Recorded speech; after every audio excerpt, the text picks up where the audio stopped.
tell me that I'm never. Halo semua, salam sejahtera Malaysia. Selamat datang ke channel Fans Lifestyle. Terima kasih tuan-tuan yang terus setia dan bersama di dalam channel ini. Selamat datang diucapkan kepada yang baru di dalam channel ini.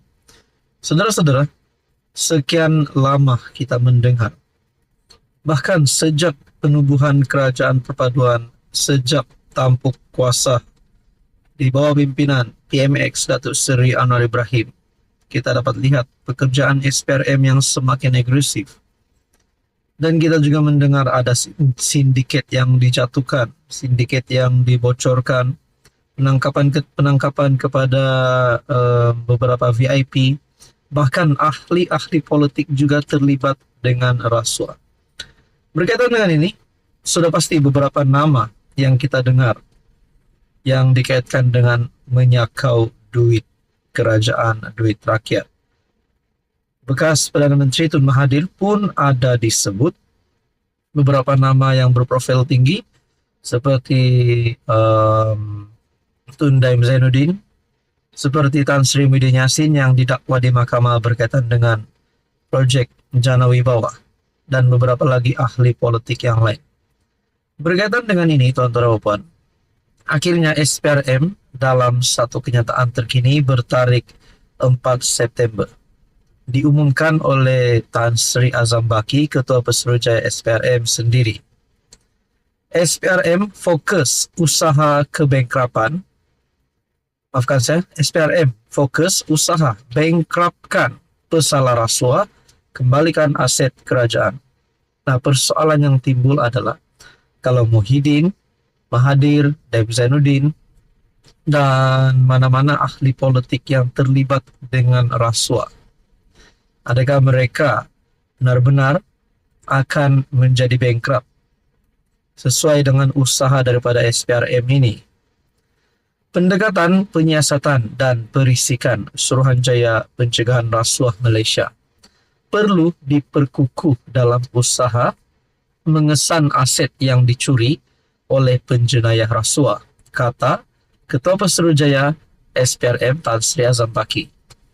Beliau berkata, operasi SPRM kini lebih fokus kepada bukan sahaja menangkap pesalah rasuah dan mendakwa mereka di mahkamah, tetapi juga membankruptkan mereka. Adakah dengan ini beberapa nama-nama besar yang kini didakwa di mahkamah, kini terlibat dengan rasuah, yang terlibat dengan kes mahkamah, contohnya Sanusi sendiri, berkaitan dengan RIE. Adakah beberapa nama besar daripada PN ataupun mungkin ada ahli politik yang lain yang bukan daripada PN, adakah mereka akan dibankruptkan oleh SPRM? Itu menjadi persoalannya. Adakah SPRM akan menemukan timbunan wang ringgit yang mereka telah curi sebelum ini semasa berkuasa? Nah, itu yang menjadi persoalan. Untuk tahun ini saja kita dapat mengembalikan RM 1.3 bilion jumlah aset penjenayah. Dan duit itu kita bagi balik kepada kerajaan. Wow, ini satu kemenangan dan kredit baru kepada Anwar Ibrahim. Kalau boleh, semua agensi penguat kuasa bukan sahaja berusaha menggembleng tenaga selain menangkap jenayah, tuduh di mahkamah, tetapi kita juga merampas semula harta penjenayah yang dicuri. Adakah ini sebenarnya maksud Anwar Ibrahim? Sebelum ini di dalam ucapan-ucapan beliau yang meminta ataupun mahu semua aset yang pernah dicuri oleh pemimpin yang lama untuk dikembalikan. Dan akhirnya Azam Baki telah membuat kenyataan untuk tahun ini sahaja kita dapat mengembalikan RM 1.3 bilion jumlah aset penjenayah.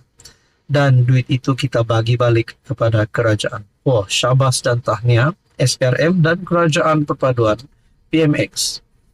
Mungkin inilah satu penyebab yang perlu dilihat, satu sebab yang perlu dilihat oleh rakyat Malaysia bahawa Anwar Ibrahim memang layak memimpin kerajaan, memimpin Malaysia sehingga beberapa penggal lagi. Kerana ini adalah satu usaha yang sangat murni untuk mengembalikan duit rakyat yang pernah dicuri sebelum ini, yang pernah disakau sebelum ini.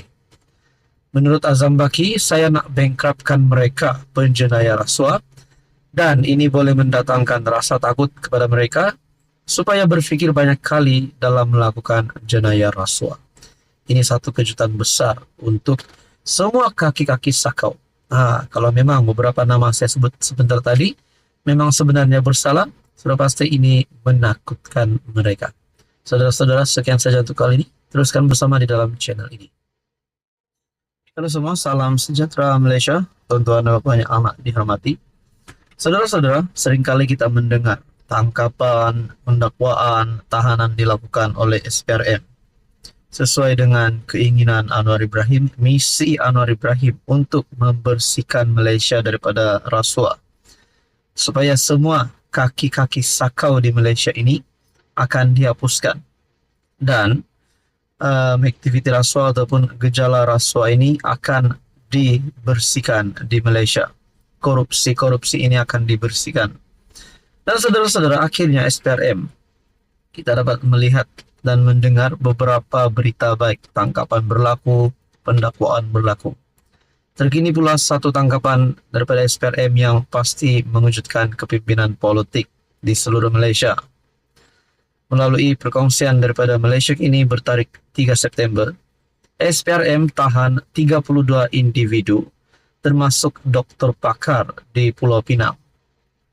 Suruhanjaya Pencegahan Rasuah Malaysia SPRM menahan 32 individu termasuk 3 pegawai perubatan di Pulau Pinang bagi membantu siasatan berhubung kartel yang dikatakan telah memalsukan tuntutan hilang upaya pertubuhan keselamatan sosial Perkeso di negeri itu. Ketua Pesuruhjaya SPRM Tan Sri Azam Baki ketika dihubungi bernama mengesahkan penahanan itu dan berkata mereka yang ditahan ialah 2 pegawai perubatan kanan hospital kerajaan dan seorang doktor pakar hospital swasta.